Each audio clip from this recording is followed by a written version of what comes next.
We will show how audience affects foraging behavior in guppies, the tiny library you see in this picture. This is a work carried out by two of my students, Natalia and Guadalupe, who will also present today. For social animals, instead of a signaler-receiver dyad, communication happens within a network of individuals. So eavesdroppers or bystanders outside the interacting pair can influence another individual's behavior, and that is called audience effect. It is the sensitivity to the presence or nature of bystanders, so signalers may initiate or inhibit signal production, and also vary the rate, type, and properties of the signals they produce. For example, domestic male chickens increase their food calls when they are in the presence of a female compared to when they are alone.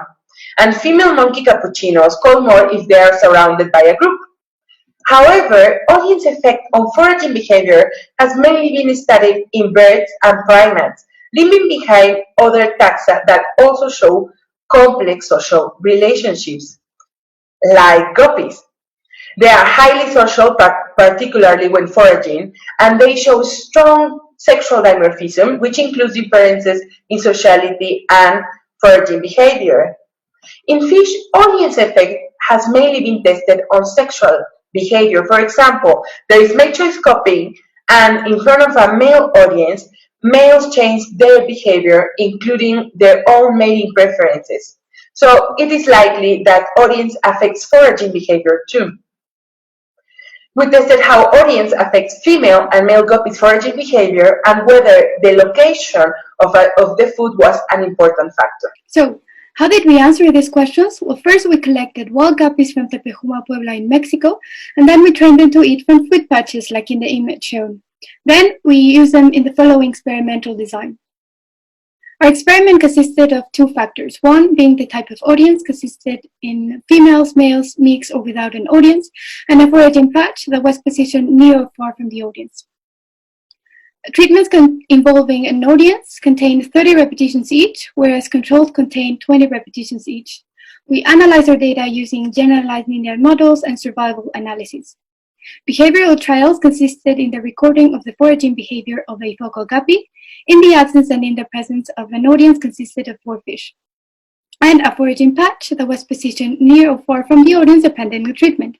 We also placed a see-through plastic division to separate the audience from the focal guppy, and we acclimatized for 2 hours our audience fish, and after that we introduced the focal guppy and the foraging patch and started recording the following behaviors. So for 20 minutes, we recorded the latency of the focal guppy to start foraging, its foraging effort, which consisted of the frequency of bites on the foraging patch, the time they spent near the audience, and their mobility within the focal guppy compartment. Focal guppies were used once only and were food deprived 24 hours before each trial, whereas audience fish were used on several occasions, but not on the same day, nor the same treatment. Here you can see the focal guppy during the trial. So, what did we find? Latency to foraging was analyzed using survival analysis. The color blue represents trials with the foraging patch near the audience, and the color pink when it was far from the audience. The highest probability to start foraging for female guppies was with a female audience, regardless of foraging patch position.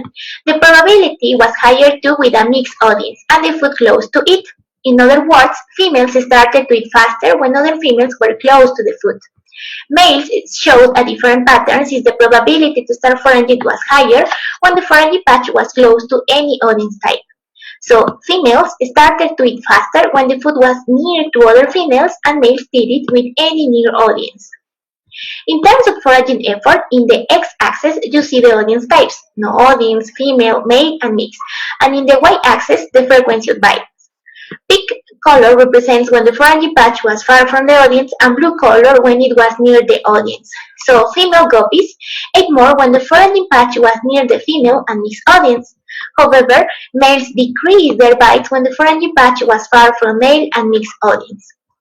Therefore, females ate more when the food was near to other females, and males ate less when the food was far from other males.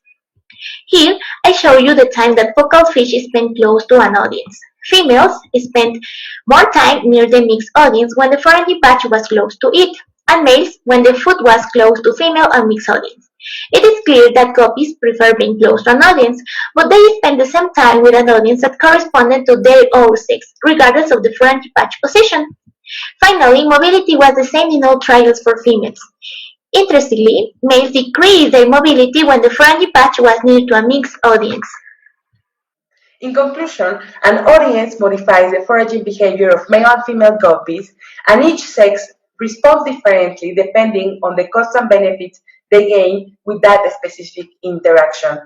The drivers of this change of behavior could be social facilitation or competition. And don't forget, fish can show complex social interactions.